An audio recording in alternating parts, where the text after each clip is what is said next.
তো আমি যে বললাম কথাগুলি এগুলো তোমাদের সাথে হয় কিনা সেটা প্লিজ আমাকে একটু বলবে। মানে এরকম তোমাদের লাইফেও আছে কিনা বা লাইফে এসেছে কিনা এরকম ধরনের মানুষ, যাদের সাথে উঠতে বসতে এরকম মানে এরকম নেচারের মানুষ আছে কিনা। যদি থাকে তো প্লিজ একটু বলবে।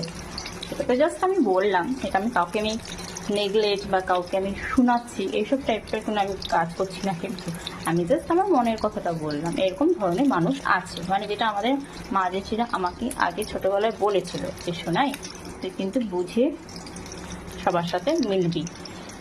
তো আগে বুঝতাম না কেন বলতো এগুলো কথা, কিন্তু এখন তো বুঝতে পারছি। তাই ভাবলাম না একটু তোমাদের সাথেও বলি, তোমাদের লাইফেও যদি এই ধরনের মানুষ আছে যাদের সাথে তোমরা ওঠা বসা করো, এই ধরনের মানুষ বা আগেও দেখেছো, তোমাদের লাইফে দেখেছো। রান্নাটা যখন দেখাচ্ছিলাম তো পুরোটা দেখিয়ে দিই।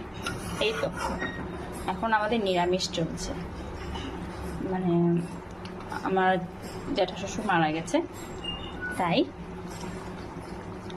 16 days নিরামিষ চলবে।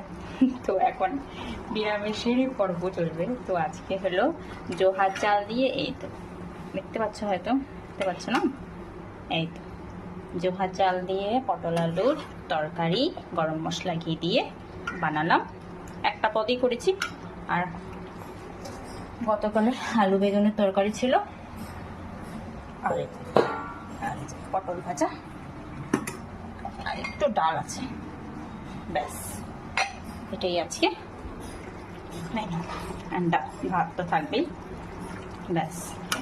আর একটু ভাজা আছে, আলু রসুন ভাজা, ওটা দেখালাম না। এই